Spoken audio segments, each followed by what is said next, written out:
All right, Yeah. we'll go ahead and call to order the meeting of the MPO for today, April 15th, tax day, 2026. If everybody paid your taxes already. We'll go ahead and start with the welcomes. Start on this corner. Introduction. Don Nail, City of Westfield. Ryan Wilhite, Indigo. Jennifer Gephardt, Serta. Carmen Young, Town of Whiteland. Steve Potter, City of Franklin. Mark here, Brant Hamlin, Buchanan, Brad Davis, County. Anna Gremling, IMPO. Mark Myers, City of Greenwood. Sean Northup, MTF. City of Indianapolis. Jim Parrott, City of Lawrence. Park Morgan, Town of Danville. Not Matt Light, City of Noblesville. Brian Crum, Town of McCordsville. Jennifer Kroll, IMPO. Sanchez, MPO. Andrea Miller, MPO. calls. Andy Dixon, MPO. Abby Raymond, one. Okay, Jan, let's move.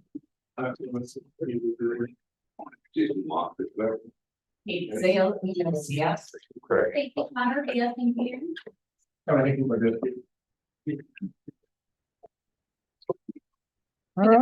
We had a couple of people join at the table. Mayor. Jim Pollin, City of Beech Grove. Eric, Oh, Eric Bluffton, Anderson County. John. John Adams, Mooresville, Morgan County. Oh, more. Morgan County. Okay, I was like. Where I live. And Nathan Sheets. City of Indianapolis. All right. Thank you all very much. First item of business is the meeting minutes from February 18th, 2026. Sure. Thank you. I move for approval. Have a motion to approve. Do I have a second? Second, Wilhite. All those in favor say aye. Aye. Opposed? Motion carries. Thank you. Now is a good time to remind folks, if you are not using the QR code, I highly encourage you to use the QR code. That's essentially how we're tracking attendance. So if you forget to do it, we may forget to add you as present on the QR code. If you have issues, please stop by one of the staff members and we'll just jot down your name. Thank you. Okay. Kristen, Transportation Improvement Plan amendments. We just did minutes. You did it a minute ago.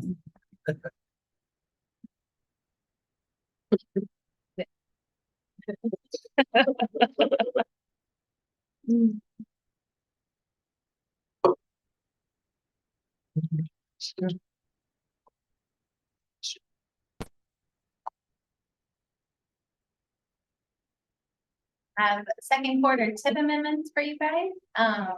Public review and comment was open from the 3rd through the 13th. We received no comments. We had 2 pre-hearings on Monday, one at noon, one at 6 p.m. And we had nobody join us, so no comments received there either. We did take this amendment before tech 2 weeks ago. At that time, we had 20 INDOT amendment requests. I want to bring it to your attention that during our concurrence period with ICG, they noted an I-65 at Main Street interchange improvement. Kristen, can you clarify what ICG is? Oh yes, our air quality conformity group. So there's a group of Federal Highway, Transit, EPA, and they review the projects to determine if they need to be a part of the MTP to be modeled for air quality conformity purposes. And they noted that one of our projects that we had previously determined as an exempt project, so exempt from air quality purposes, is not in fact an exempt. And so we needed to remove it from this quarter's amendment, and it will move to August to be amended into the MTP to be modeled to go through the full conformity process before this amendment can move forward. So today we have 19 amendment requests from INDOT. And then we have 23 local amendment requests. Of those 23, 14 are from Indigo, 8 are from, I believe, the recent INDOT rural funding call for projects that were added. And 1 is a project from the city of Indianapolis that affects the IMPO's annual allocation. It's for the County Line Road project. It was awarded for state fiscal year 2027. And since the award about a year and a half ago, the city of Indianapolis has reevaluated the county line corridor and is requesting and proposing to reduce the scope of the original proposal. It was submitted for as an added capacity project to widen corridor to 5 lanes, and they are asking to reduce that to just add a center turn lane and do 3 lanes across. Now, that reduction would reduce MPO funding on the project by $1.35 million. And then they're also asking to shift the project from state fiscal year 2027 to 2028. Any questions on any other projects today?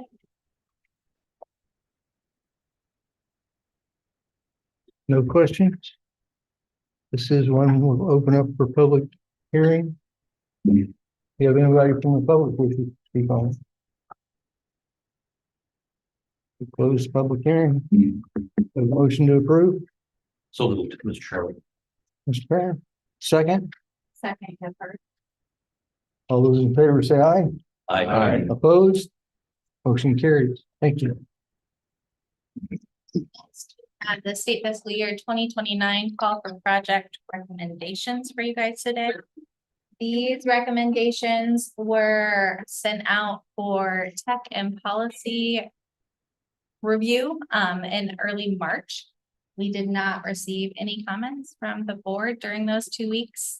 So we moved forward and did a public comment period the last 10 days of March going into April. And we also did not receive, or we did receive one public comment, and it is at the end of your packet. But did not make substantial changes to the recommendations, and there were no changes to the recommendation. So in summary, the call for projects was open last fall for about 8 weeks from October 6th through November 28th. Reminder, this is for exchange funds in 2029 with a breakout of TA and carbon or TA funds in 2031. And that project that would be completed would go through the federal process and then end up letting. When we opened the call last fall, the total available funding that we had at that time was $72 million. Over the course of our review, there was about $4 million added back into the pot from unused funds. You all recall in December, we did an 18-month amendment opportunity for the state fiscal year 2027 awards. That full pot was not used, so those funds, the unused funds were added back into this call. And then we earned over $1 million in calendar year 2025 from investing the exchange funds until the locals needed the funds for construction. So those funds went back into the pot, and then we're consistently seeing projects come in under their programmed amounts too. So while we do hold the funds until a project closes out, we are beginning to slowly roll those funds back into the overall pot as well. We received 58 applications last fall, totaling over $200 million. As part of our process, we sort and rank these based off of our approved existing selection criteria. And we make recommendations based off of the MTP allocation. That's brought us to recommending 18 projects from 9 LPAs totaling just over $76 million. Here are the recommendations as they stand. Can you go back a couple slides? I know in the past, we've talked a little bit about project lettings. You know, some years it was more expensive than engineer estimates, and other years, you know, it's under program. Does the MPO keep a list of those? Like I mean, you guys track this. I can't recall seeing that regularly reported. Is that something that is easy enough to do as far as like trends? And I think we can prepare that and maybe share it as, I think towards the end of the federal aid program, we were sharing a kind of summary report at the end of each year. And so we could maybe include that as part of an end of the year summary report.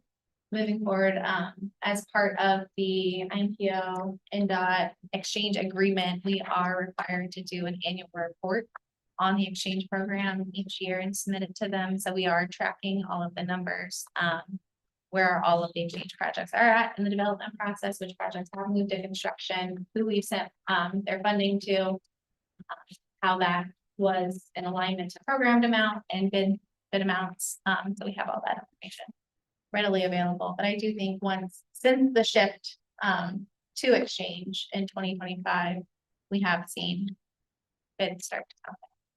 Brian, are you most interested in the estimate and programmed amount and where bids came in? Is that your data point you're most interested in? On like, right, if we had $2 million programmed for a project and it came at 1.8?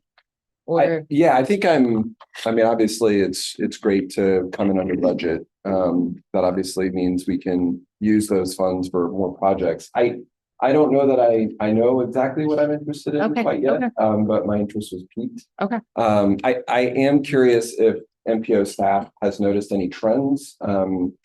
If there's entities that are doing a better job with the estimating, or if there's maybe supporting entities or consultants that are doing a better job with getting to what that looks like. I don't know if you guys have noticed any trends.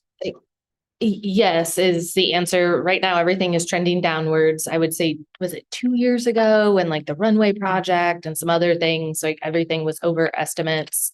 I will tell you project type definitely impacts the estimates. As well as I feel like transportation alternatives trails are just harder to estimate and with from observation just on. We're well into the process of when we began contacting. So we're beginning to see those projects, maybe when they started those reviews 4 to 5 years ago, moving towards permitting, and they have been an incredible partner, I think, in the process of application review and catching items that may have been why we were seeing higher bids versus programmed amounts. So I think that's something to know. Yeah, that has leveled out a lot with the new reviews that, HNTB is helping us with. So the amount that in total was under programmed is somewhere around 1.6 million, something like that, if we added 4 million to the pot. Great.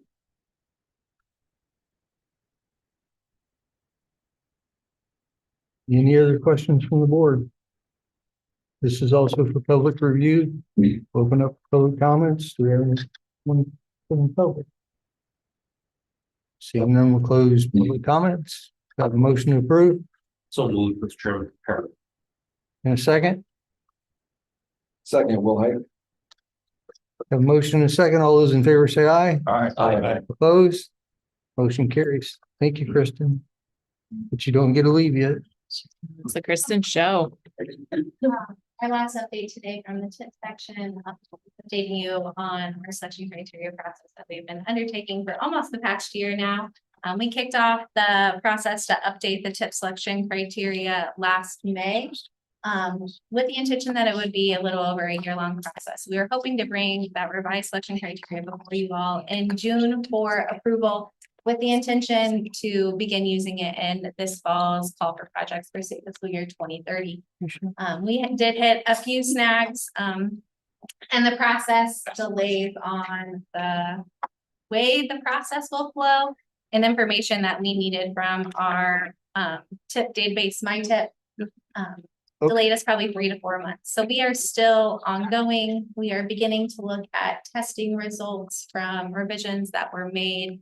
We'll be working with the subcommittee probably more in depth over the next month or two. And we'll be pushing that approval to August or possibly October at this point. And so the decision was made in the past couple weeks that we are going to move forward with this fall's call for projects, using the existing selection criteria so that all the LPAs can begin preparing their application well ahead of time. And you guys can begin making those decisions on what projects you'd like to submit based off of existing selection criteria. So we'll be bringing forth more information to you guys over the next probably 4 to 6 months, over what the revisions will be looking like, with the intention to bring those changes in place in fall of 2027. Any question? Okay, Okay, thank you. okay, since I jumped the gun on the last one. We think, and somebody needs to confirm because there's a lot of, that we got a motion and a second, but we actually never called the vote for the approval of the projects. So just in case, we had a motion by Perrin, a second by Will Height. All those in favor say aye. Aye. Opposed? I'll leave the room. All right, thank Okay. you all very much. Doesn't hurt to do it twice. Session recap, Patrick Ham.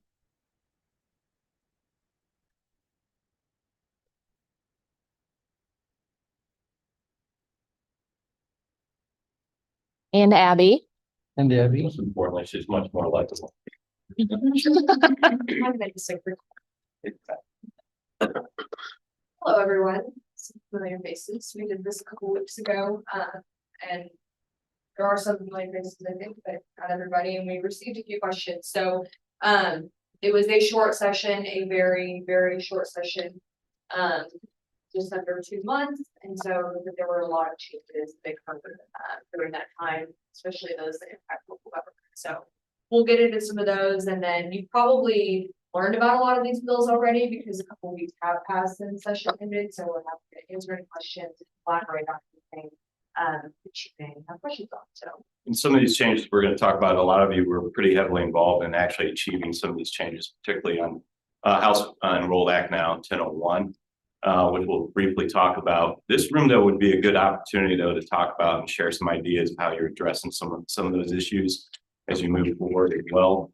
Because many of you already have made some key decisions, even in my knowledge as well. 1001, though, the key item, though, is the final version of the bill was significantly scaled back and removed sections preempting local zoning authority and greatly scaled back the restrictions on impact fees from 1 mile to 5 miles, replacing with the requirement that each city, town, and county that exercises zoning control hold a public hearing by the end of this year, to review their development ordinances for all the issues previously included, adopt locally driven changes. What does that mean?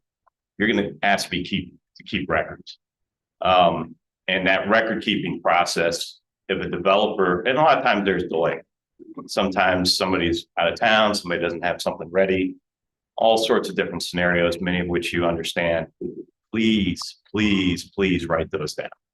Do not just ignore that fact or that event as well. Here's some key provisions. The Finance Authority requires the IFA to set aside 70% of money for housing and infrastructure benefiting political subdivisions with populations less than 50,000. There's an annual housing report that the Finance Authority will prepare. There's a stormwater quality manual, restrictions on compensatory storage requirements, the state and a local unit from imposing certain storage requirements, limitations on AFCIs for your inspectors. You may or may not get into the weeds of this, but the electrical code and the residential code were actually inconsistent. And so builders could choose whichever building code they wanted and could choose not to do AFCIs. Now they've included that in state law. Ordinances, procedural requirements for an ordinance to be adopted. To increase building permit fees on new development may not take effect for 180 days. 180 days. Remember that number here as we kind of jump ahead. Essentially, governments must review and publicly justify their housing policies. They have to report the outcomes to the state and operate under tighter rules on permitting and development regs. So what does that mean? You have to conduct a housing review and a host of public hearing. You must review your UDO, Unified Development Ordinance, your zoning regs, your land development rules. You have to hold that public hearing of how that impacts housing development and consider whether these changes are needed to support housing growth specifically. You have to submit a housing report to the state by January 1st of 2027. So you need to be working on that now. Must include whether a housing study has been completed, And the minutes from that public hearing and the new or amended UDO has to be submitted to the state. Your housing report, though, for each year has to report data such as number of housing units proposed, approved, and denied, median home prices and rent, and other development related metrics must be reported to the IFA, which will publish the data. Why are they asking for this? This is editorial comment, because then they'll be able to come back, potentially take another bite at the apple. I'm not saying anything that many of you aren't already aware of, but that is an item that you need to be aware of. The fee structures, a lot of times we adopt those counties, municipalities in December. They're effective January 1st. You have a 180-day time frame. So plan accordingly if you're looking to do those for next year. The fee increases are limited and regulated moving forward as well. So you really need to get into the weeds and do your projections as well. And you have to comply with the updated impact fee requirements after June 30th of 2026. If using impact fees, they must meet the new standards for impact zones, which is 5 miles as well. So a lot there, a lot of it is specific to your individual communities. But I would be remiss without thanking several of you in this room for really working your tails off to make some positive changes to this bill compared to how it was introduced from a lot of local government's perspective. And many of you and your communities are pretty responsible for making some positive changes in the Senate. So not always perfect, but a much more improved. Any questions on 1001 while we're? You may answer.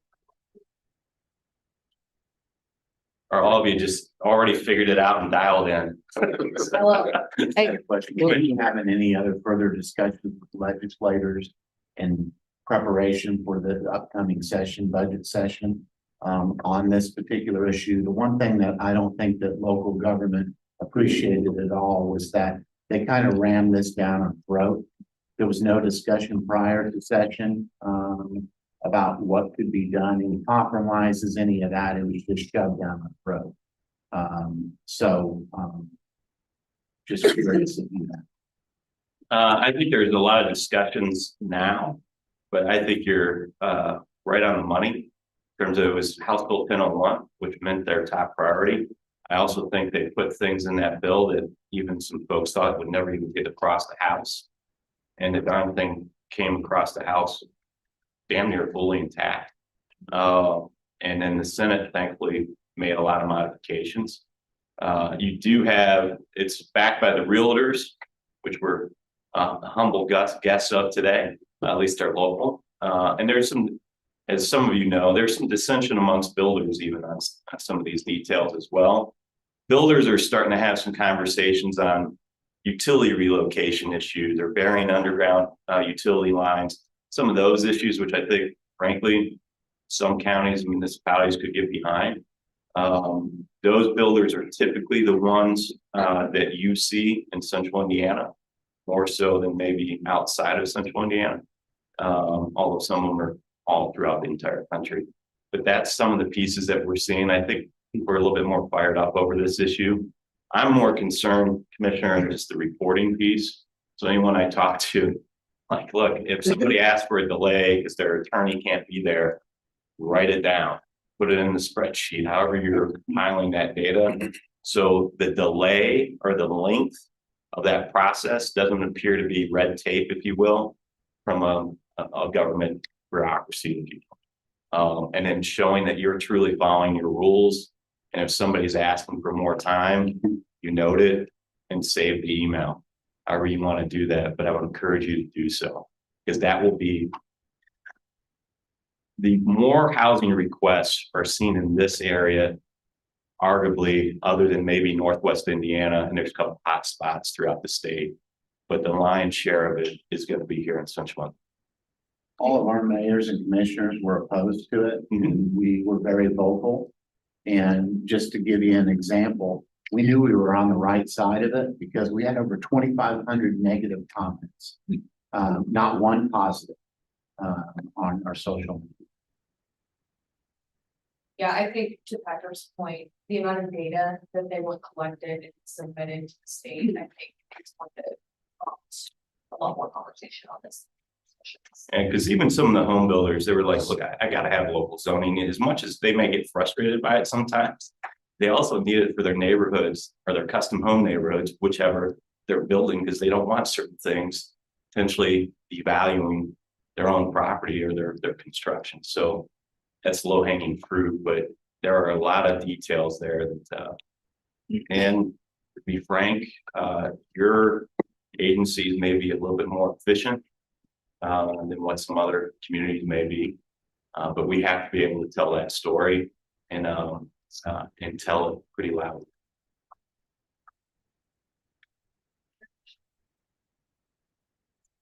All the reporting that's being submitted, are they gonna hire 100 people to go through how many different municipalities? To my knowledge, IFA doesn't have a reporting format yet, but the challenge is that they're gonna have to hire quite a few people to get sort through that, particularly to produce a report in that quote unquote timely fashion.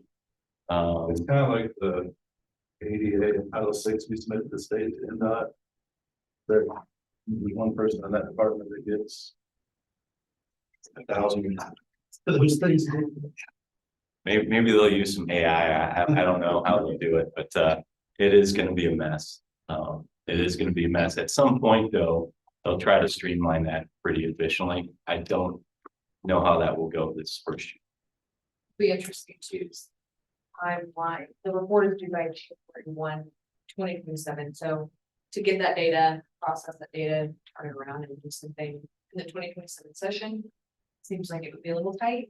But I don't put anything past. I never count out my friends in the Indiana Builders Association or departments or the realtors. So I mean, they'll find something. So Anyone else? All right. Some more local government related bills. So House Enrolled Act 1161. The main things we need to know from this, clarifying that all board appointments are at will appointments. It kind of goes without being said, but they want to clarify that. And that individual can be removed as long as the office holder who appointed them continues to hold that office, and then the board committee or body that individual was appointed to retains members.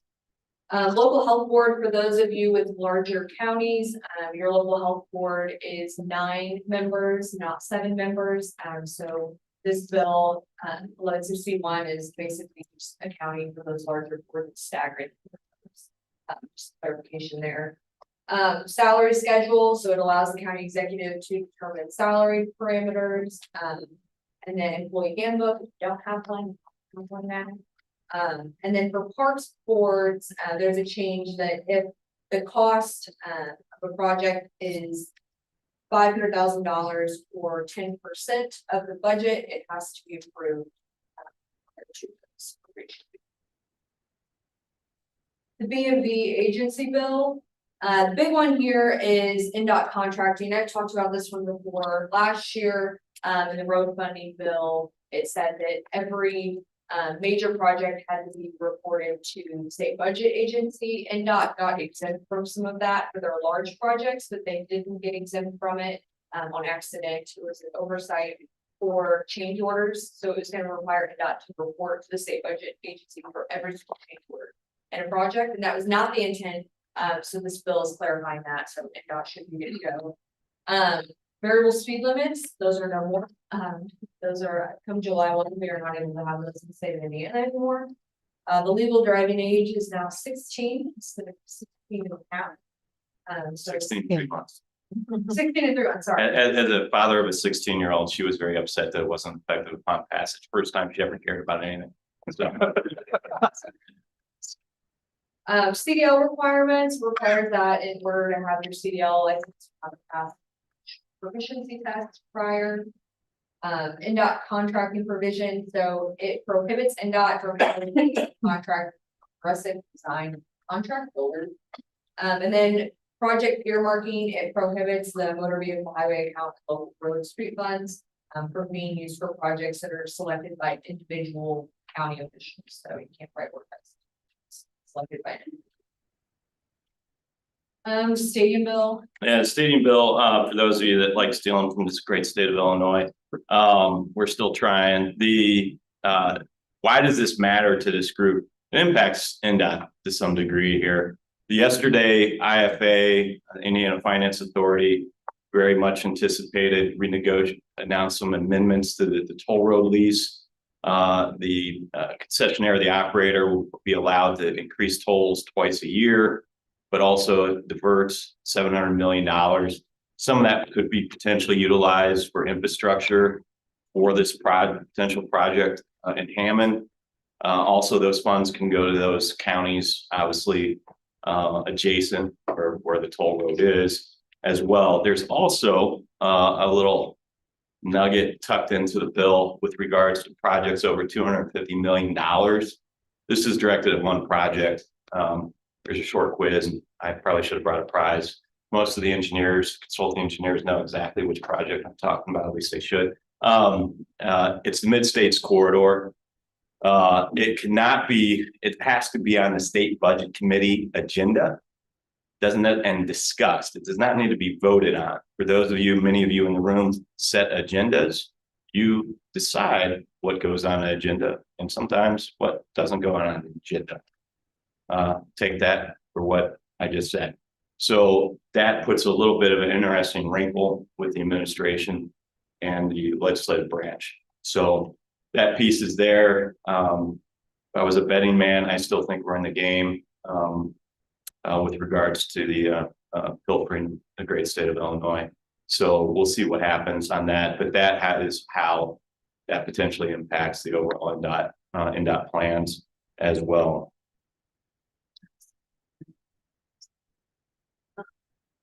from the toll road. And that's that toll road. Oh, okay, okay. Yeah. All right, moving on, tax and fiscal matters, House Bill or House Roll Act 1406. So this deals with redevelopment tax credits, kind of taking that regional approach from IDC. This was originally in another bill and encompassed other things, but it was pulled out and put in a big tax and fiscal bill, as they usually do. And so what this does, it requires IDC to award $35 million to RDAs each fiscal year. That's just taken out of the already $300 million that they have to appropriate. Those now have to give $35 million to different RDAs, and it kind of eliminates the individual project aspect and allows them to focus more on what they want to do as a region.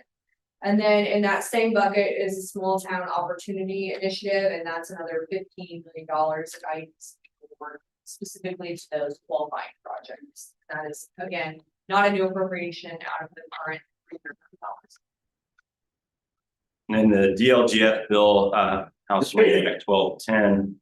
If you need some bedtime reading, I suggest it. Nice and short. Short-term rentals. You may want to write this down if you do have some short-term rental issues.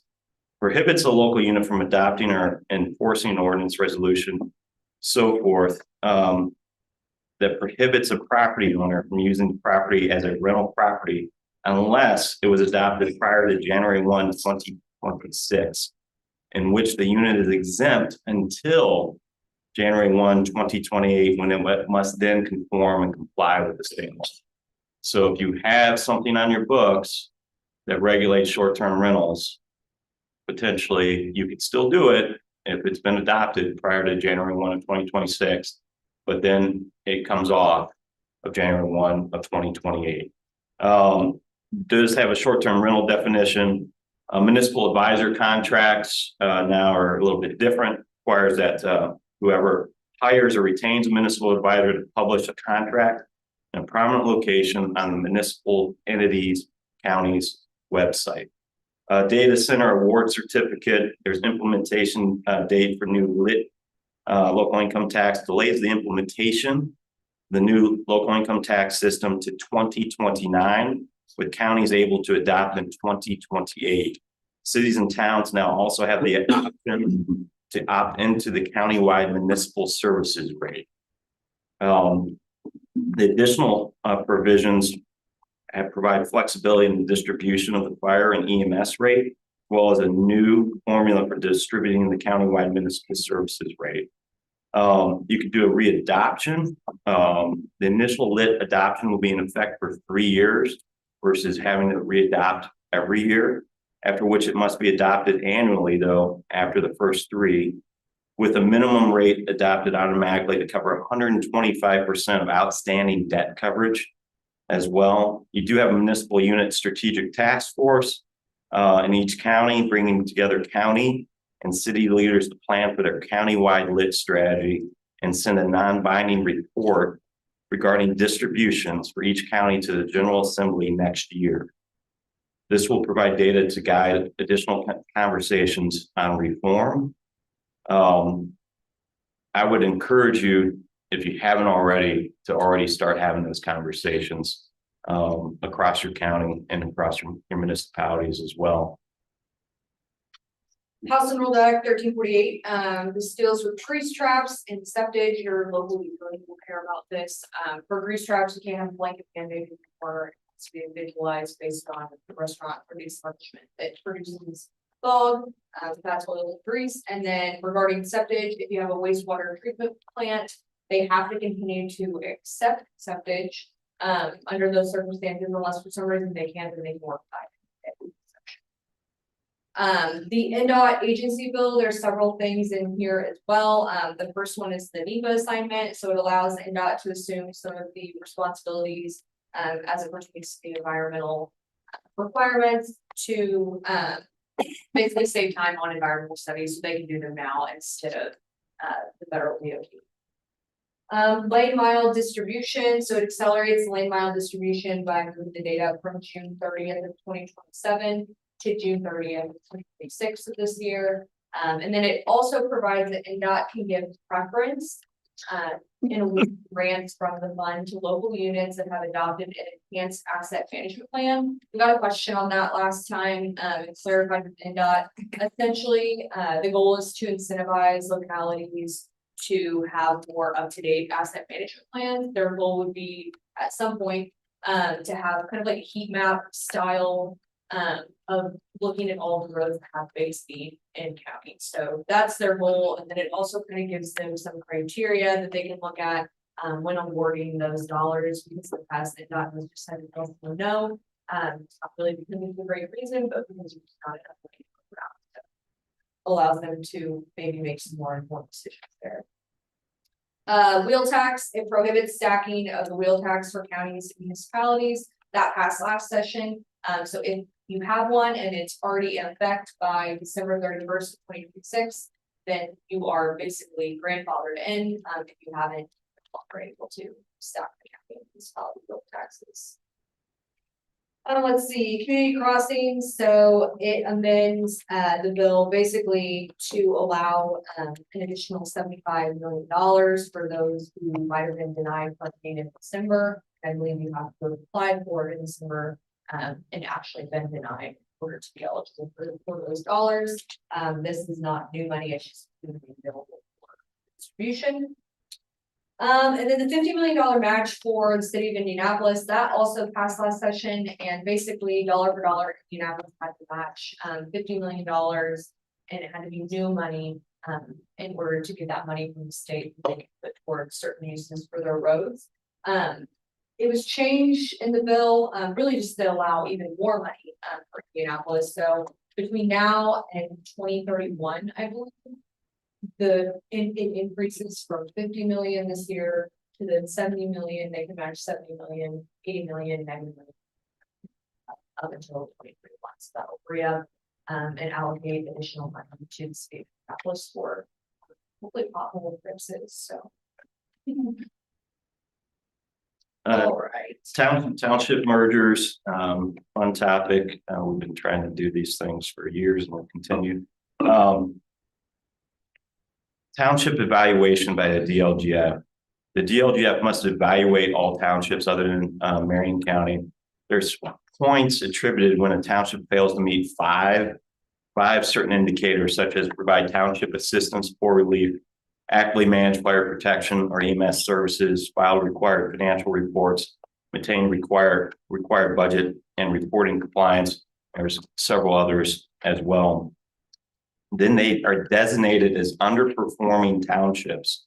If they receive 4 or more points, they're classified as a designated township. DLGF must publish the list of designated townships by the end of this year, December 31st of 2026. Then there's a required structural change. A designated township must either merge with another township or reorganize with a municipality if at least 80% of the township boundaries overlap a municipality and at least 51% of the township population lives within that municipality. Then you have township to township mergers. Designated township must merge with at least one lower scoring recipient township. Mergers must satisfy existing adjacency requirements under township merger law. All townships in the county score 4 or more points. If all townships in the county score 4 or more points, the county executive must designate 2 townships to serve as a recipient townships to determine the merger structure. So that's where the county executive has to step in if that is the case. Municipal reorganization process, the eligible townships reorganizing with the municipality must adopt a resolution by October 1st, 2027. Establish a joint board of township and municipal representatives to present a reorganization plan. You have a transition, interim governance and funding following a merger or reorganization. The timelines, which are probably the most important things for you, the county executives must determine merger groupings by October 1st of 2027. The final merger plans and budgets must be submitted to DLGF by February of 2028, and all township mergers must take effect by January 1 of 2029. Quite a bit in there, probably a decent amount of questions. In some cases, you may be just fine with a lot of your townships in this area as well, but you may have some issues here and there with regards to how some things are being done. 285, which is housing matters, prohibits street camping, otherwise known as, I'll say it, outdoor neighbors. So prohibits an individual from camping, sleeping, or using for long-term shelter land owned by the state or a political subdivision, unless the land has been authorized for that use by law. Really requires law enforcement who discovers a person unlawfully using the land for unlawful camping, sleeping, long-term shelter, determine if there are reasonable grounds for emergency detention. Think freezing temperatures, 105-degree heat, those types of issues as well. To proceed to, frankly, not under criminal law, but trying to connect those individuals to services. That's the biggest issue. It does create a defense to a crime if no beds are available in a shelter or treatment facility located within 5 miles, or 2, less than 6 months have passed since the person was released from a facility to which the person was involuntarily committed. This is trying to address some of the hardest cases of homelessness. Most of the time, just to be very frank, this is tied to serious addiction issues, mental health challenges, and trying to connect law enforcement, really to connect to social services and trying to give them an angle on that. A lot of debate from different parties, all well-intentioned, but trying to solve or at least provide some additional relief to individuals, particularly when hopefully Marion County, City of Indianapolis, which has been funded, builds a little better homeless shelter. For those of you that understand that, homeless shelters typically require a drug screen. Most people don't pass a drug or tox, just to be frank. So a lot of communities throughout the entire country do build low barrier homeless shelters, trying to get individuals to connect to the services and trying to get into housing and other items too. So there is some compassion here, but also trying to address really probably the hardest homelessness cases, unfortunately, and trying to prevent individuals from freezing to death, to be frank.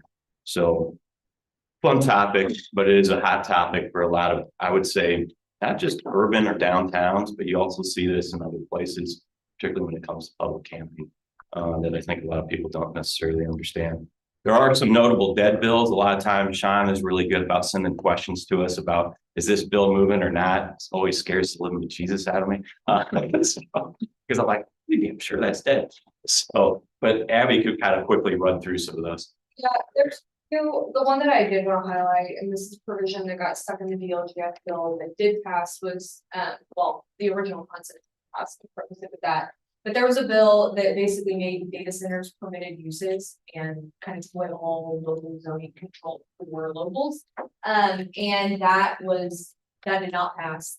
Instead what passed was a provision that says that the data center has to enter into an agreement with local officials before they go there. Before they can receive their transaction certificate. And then now they have to remit 1% of their exempt sales tax on electricity bills to the locality. Right now it's 0%, so 1% is slightly more. The original bill, I think, had 7% in there, which would have been great. But really not if it took away all local control. So that was kind of the compromise that went in there. I expect there to be a lot more legislation in upcoming years on data centers. I think everybody. That's a really hot topic right now. So just wanted to highlight that, make sure everyone was aware. And then there were a couple of traffic safety bills, vulnerable road user bills that did not pass, some great bills, Representative Johnson's bills. I anticipated those will be back in future years, and I think Representative Johnson will be looking at then I don't know if that's public information. But potentially he's great and it's a great bill, and I think we'll be back in future years. He's also a Democrat to get things passed. Yeah. Just be very frank. He works well with others, if you will. We would be remiss in this room not to talk about a certain item that has just been given a 30-day vacation, which is suspension of the fuel tax. That is a hot topic for all of you, as it should be. One can argue, well, you received a little bit more in the last 6 months than what you normally receive on projections, and you have a suspension that really is the one that's being asked. What's the criteria for that to be reinstituted or put back on?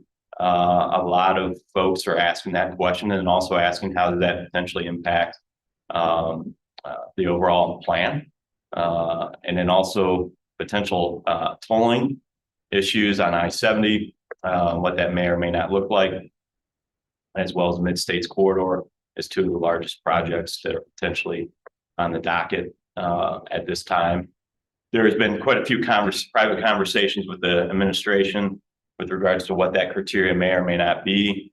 If I was working for the governor, I would not answer that question because it's always going to be fluid.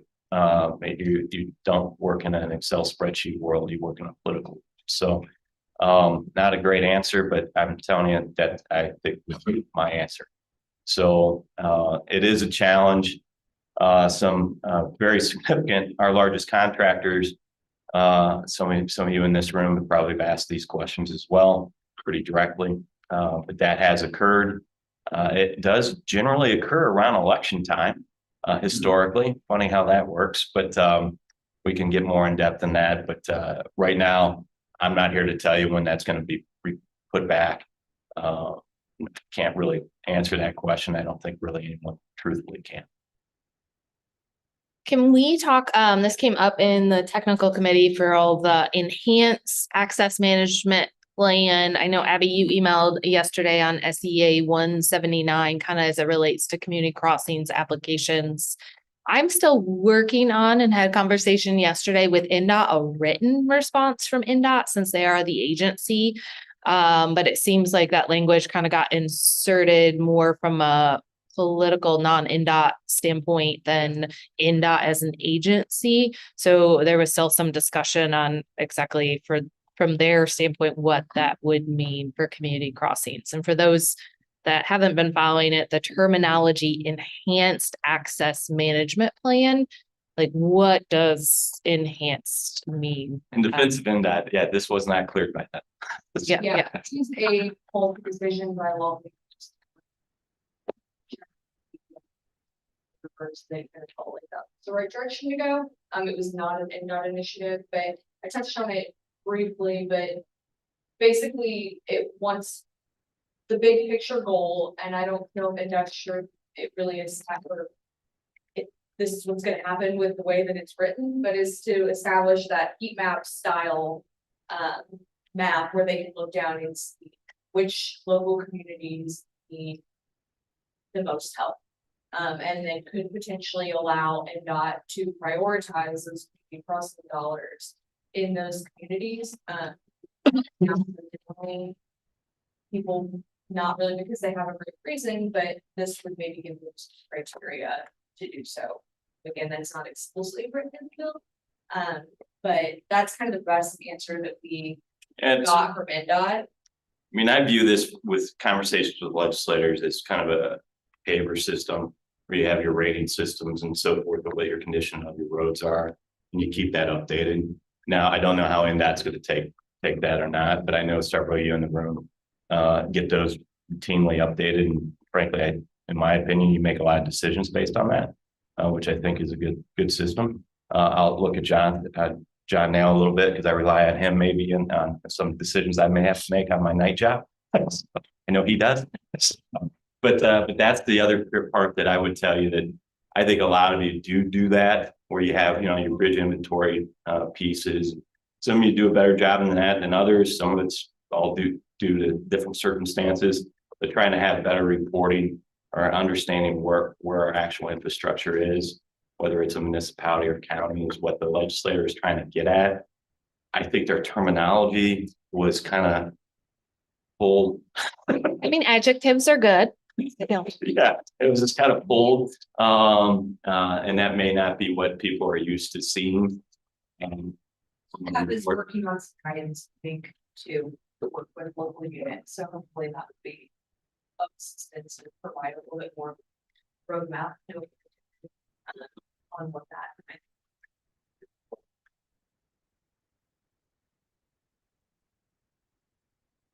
Any other questions? Yeah, how about House Bill 1044? Okay, so while you're looking there, I'll tell you what it is. It's where if you have a public safety person get hurt on the job, they're can get on your insurance policy at the cities, municipalities for life. And for families. And there's only supposed to be 16 in the whole state that would be eligible. And the way the bill's written, it's not written properly. We have 4 in Franklin, and we're self-insured. We just met with some legislators. It wasn't intended to be that way, but it's written that way. So there's going to be some issues there with people. For an example, we have a police officer that was officer for 15 years. Back problems. They left with, the retirement injuries that they had, and they go get another job in the municipality, working at a desk. And their insurance is not as good as our city insurance in Franklin, so they're choosing to get on our Franklin insurance and not on where they work now. That's some of the loopholes that's in the bill that didn't get straightened out. There is some issues with that. Somebody, I'm sure you'll start hearing more about it. I remember this bill from just from reading it during session. It's a Representative Russell bill. We can look more into it. It would be helpful if you want to kind of codify some of those issues and write them down and send it to us in an email, and then we can have a conversation with them on that. But we'd be happy to get you more information. But you're seeing people, just to make sure I understand, they work for one agency, just for lack of a better term, and then they go to another agency post disability, and they then go on that insurance plan for life. Is that what you're? Yeah, where they work at now, they are on their insurance already. Correct. But their insurance is not as good as the insurance that we have, so they're choosing to come back to our insurance because this bill allows that for their family. Okay. I believe the intent was for catastrophic injuries or disabilities, and then it was revised to allow for different levels of disabilities, which then opened it up for a lot more. I think it was the state firefighters union was doing some of this on some cancer issues, and some other pieces that they're unfortunately experiencing across the board. And we met with the fire union and with the police union a couple of days ago. They have different language in the bill because they're saying this bill was not supposed to be how it's happening. And we have two different bills out there. We have a bill that the one sentence got left out of the final passage of the bill that would have fixed that. So now they have to go back and try to figure out how. I can reach out to the state union folks pretty easily and just ask where they're gonna be on a potential fix. But in the meantime, though, if we can get just some written specifics, it would always be helpful.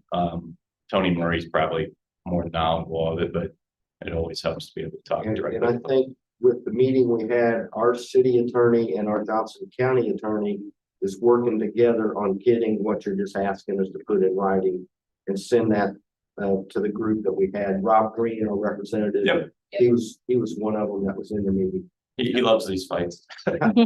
Yeah. He's a good legislator. He really is. I enjoy it. Well, I'd say both of us. Okay, yeah, if we could get that, that would be helpful, but we'll feel it out. Sounds good.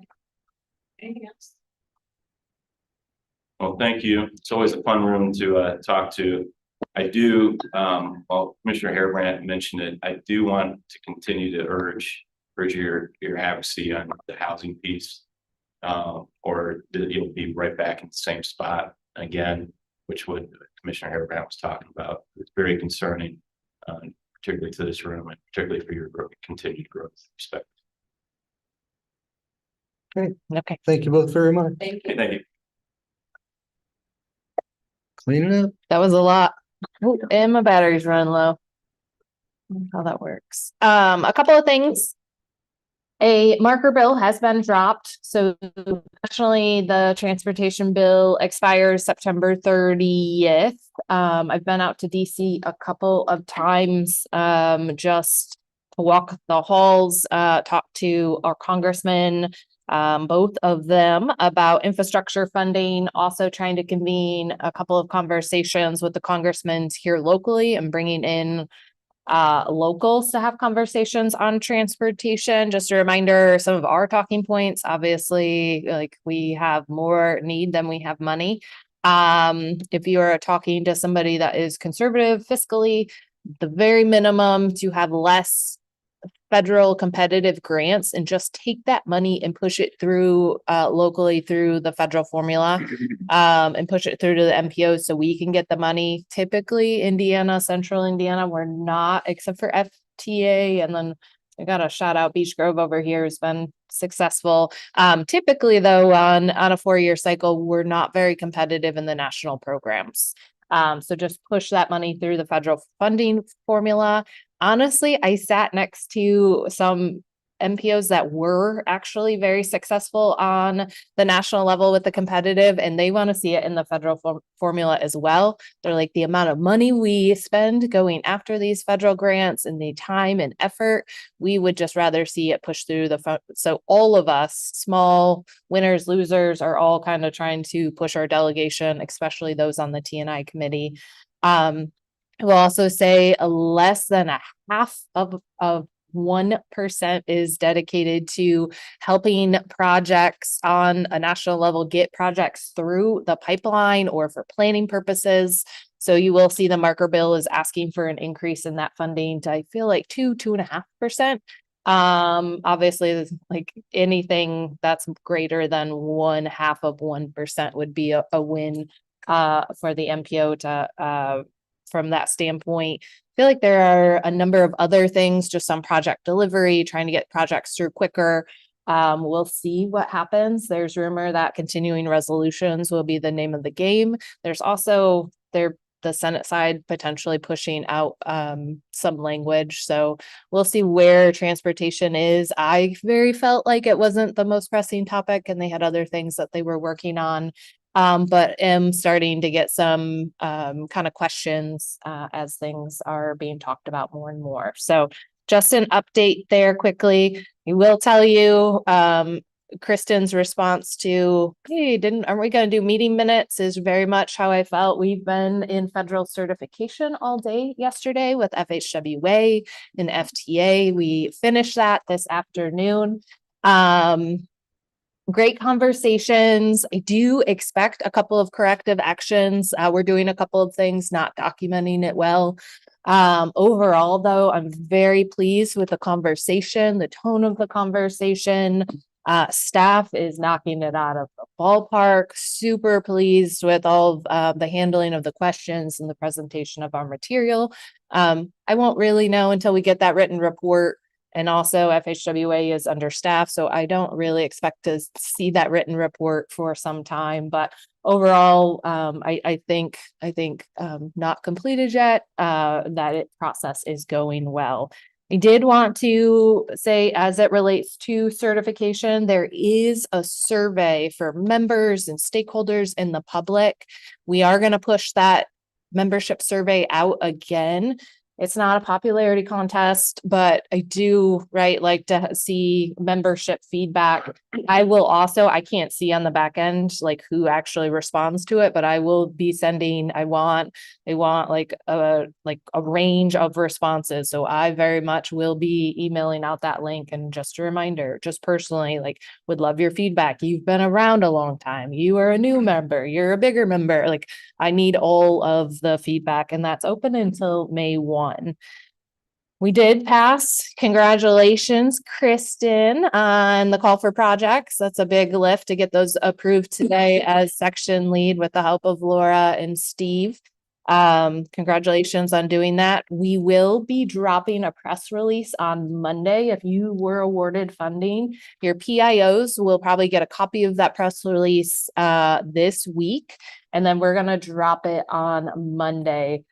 Just right that the IMPO is awarded $77 million in project funding. Here's the list of projects. Typically, when we get the calls of like, hey, what are you doing on Main Street? We will push it to you, not us, because you guys are the locals. So that's why we give the heads up email. So just an FYI on that. Also, we are doing big checks. We're ordering big checks. I believe I've sent each and every one of you and your policy. And if I had a PIO, if you're interested in either a photo op with a big check for social media purposes, or some of the communities like to do press conferences, we are available. We've kind of highlighted a week that we're trying to fit all of those in. So just a reminder on that.